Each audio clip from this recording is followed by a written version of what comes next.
Swara Bhaskar, Rana Ayub, Priyanka Chaturvedi, RJ Saima, Perumal Murugan, इन सब के बीच आखिर समानता क्या है? ये वो नाम है जो रह रहकर ट्रोल किए जाते हैं, और ये अकेले नहीं हैं, क्योंकि सैकड़ों ऐसे लोग हैं जो हर रोज ट्रोलिंग के शिकार होते हैं।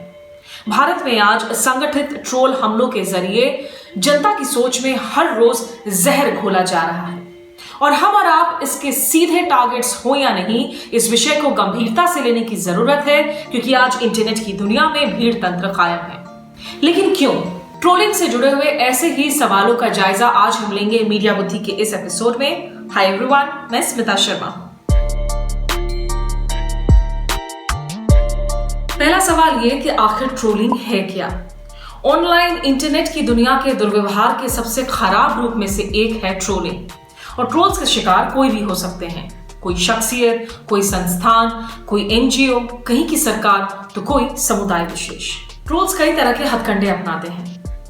वो भड़काऊ सामग्री पोस्ट करते हैं, जवाब में भद्दी गालियां, बलात्कार और यहां तक कि मौत की धमकी भी देते हैं। इन गिरी हुई हरकतों और बातों के जरिए ध्यान खींचना ट्रोल्स के लिए ऑक्सीजन के समान है। इन संगठित नफरती ट्रोलिंग हमलों के जरिए इनकी कोशिश होती है बहिष्कार कराने, प्रतिबंध लगाने या फिर हमले कराने की। दूसरा सवाल, ट्रोल्स आखिर कौन है?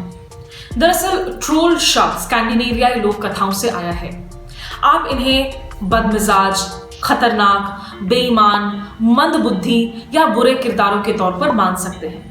अगर आपने लॉर्ड ऑफ द रिंग्स या फिर हैरी पॉटर की किताबें पढ़ी हो तो उसमें आपको इस तरह के ट्रोल्स मिल सकते हैं, जिनका काम है किसी की रूह पर हमला करना या फिर किसी का खुली हवा में सांस लेना दुभर कर देना। वैसे ये ट्रोल्स अधिकतर पुरुष होते हैं। आप किसी क्रोधित, निठल्ले, दिशाहीन व्यक्ति की कल्पना कीजिए। वेब पर मुझे एक ऐसा चेहरा मिला है जो शायद इसे बखूबी दर्शाता है। अगला सवाल, आखिर ट्रोल किसे अपना निशाना बनाते हैं? ये कोई भी हो सकता है, कोई शख्सियत या फिर कोई समूह, लेकिन आमतौर पर महिलाएं टारगेट बनाई जाती हैं, खास करके वो जो अपनी मन की बात दो टूक कहने से नहीं हिचकिचाती। स्वरा भास्कर, सोनम कपूर जैसी अभिनेत्रियां हो या फिर राणा आयुब, बरखा दत्त जैसी पत्रकार, इन्हें रह रहकर ऑनलाइन गंदगी का सामना करना पड़ता है, लेकिन फिर भी ये महिलाएं ना पीछे हटी हैं ना खामोश हुई हैं, और ये इनकी साहस का प्रतीक है, ना कि किसी जन समर्थन का जो उन्हें हासिल होना चाहिए। दरअसल महिला विरोधी मानसिकता और ट्रोल्स के बीच एक गठजोड़ जरूर नजर आता है, लेकिन इसका मतलब ये कतई नहीं है कि सिर्फ महिलाएं ही ट्रोल्स का शिकार होती हैं। चौथा सवाल, ट्रोलिंग को एक बड़ी समस्या के तौर पर आखिर क्यों देखा जाए? इसकी वजह यह है कि ट्रोलिंग के शिकार लोगों के मानसिक, भावनात्मक और शारीरिक स्वास्थ्य पर इसका बुरा असर पड़ सकता है। ट्रोलिंग उन्हें कई बातों पर चुप रहने के लिए मजबूर कर सकती है। ट्रोलिंग के खौफ से अर्थव्यवस्था से लेकर अपराध तक के गंभीर मुद्दों पर बहस को रुकवाई जा सकती। साथ ही रूढ़िवादी, सांस्कृतिक और सामाजिक रीति रिवाजों और दिशा निर्देशों को लागू करवाने के लिए भी इसका इस्तेमाल किया जाता है।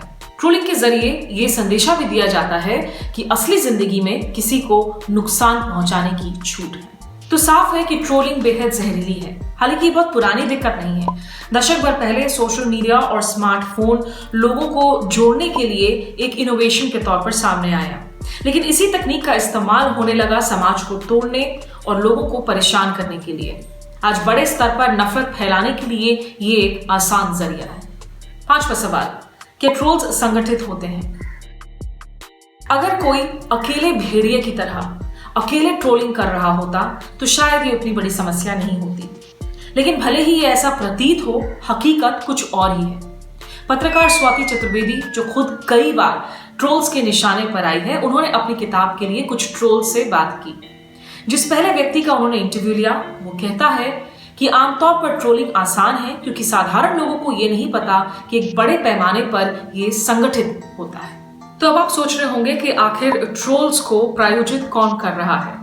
आमतौर पर देखा गया है कि ट्रोलिंग हमलों के लिए राजनीतिक दल ही जिम्मेदार हैं। तो सवाल ये भी बनता है कि क्या ट्रोल्स को किसी विशेष राजनीतिक दल से जोड़ सकते हैं? उत्तर है कि इनका जुड़ाव ज्यादातर दक्षिणपंथी कट्टर विचारधारा से है, जो भारत में सोशल मीडिया साइट्स की चर्चाओं पर हावी होते हैं। तो ये साफ है कि ट्रोल्स के लिए नफरत एक आम कड़ी है, और भारत की तमाम विविधताओं के बीच जाति व्यवस्था, लिंग और धार्मिक भावनाएं ट्रोलिंग के लिए मुफीद विषय हैं। सवाल ये भी है कि ट्रोलिंग के पीड़ितों के लिए आखिर क्या कानूनी विकल्प हैं? भारत में यौन उत्पीड़न, धमकी, ब्लैकमेल, मानहानि जैसे गंभीर अपराधों के लिए कागजों पर कई कानून मौजूद हैं। लेकिन अगर आपके हमलावर गुमनाम हैं, जिन्हें आप देख नहीं सकते, जिनके बारे में आपको कुछ नहीं पता, तो फिर कानून आपकी मदद कैसे कर सकता है? दरअसल कानून को आपकी और आपकी समस्याओं को गंभीरता से जरूर लेना चाहिए और इसमें पुलिस, वकील और न्यायपालिका भी शामिल है। लेकिन इनमें से अगर एक भी कड़ी कमजोर है तो फिर कानून आपकी मदद कैसे करेगा? वैसे इस पर भी गौर कीजिए कि इस तरीके के कितने लोगों पर आखिर मुकदमा चलाया जाता है। गायक अभिजीत को एक ट्रोल साबित होने पर शोषण के आरोपों के तहत गिरफ्तार किया गया, लेकिन उन्हें दोषी नहीं ठहराया गया।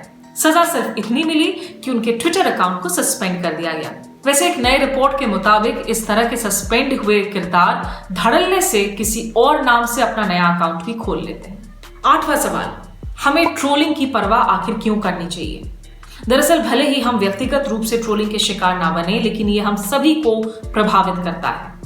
भीड़ द्वारा ट्रोलिंग या भीड़ तंत्र का दूसरा नाम है सेंसरशिप। ये खौफ पैदा करता है और जरूरी सवाल पूछने से हम हिचकिचाने लगते हैं। खुली सोच के बगैर हम विज्ञान से दूर जाने लगते हैं और रूढ़िवादी बेड़ियां बुनियादी मानवाधिकारों का गला घोटने लगती हैं।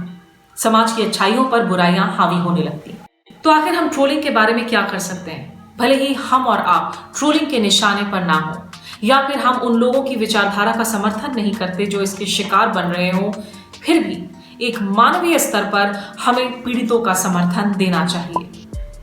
हम सोशल मीडिया साइट्स या फिर ऑफलाइन चैट के जरिए भी अपने दोस्तों, रिश्तेदारों या फिर दूसरे तमाम पीड़ितों की हौसला अफजाई कर सकते हैं। और अगली बार अगर किसी भी मुद्दे पर सार्वजनिक आक्रोश नजर आए तो एक पल को रुकिए और सोचिए कि आखिर इन ट्रोल्स का इस्तेमाल आग भड़काने के लिए कौन कर सकता है। तो जाते जाते एक अहम संदेशा, मीडिया बुद्धि के इस वीडियो सीरीज का हमारा मकसद कतई नहीं है कि आपकी सोच पर हम ध्रुवीकरण का पर्दा डालें, इसलिए स्पेसिफिक उदाहरण यहाँ आपको कम ही मिलेंगे। लेकिन आप समझदार हैं, इसलिए मुद्दों की गंभीरता को आप खुद समझ सकते हैं। तो ये वीडियो सीरीज आपको कैसा लग रहा है, इसका फीडबैक आप हमारे साथ जरूर शेयर कीजिए। फिर मिलेंगे अगले हफ्ते एक नए एपिसोड के साथ। तब तक के लिए goodbye and take care.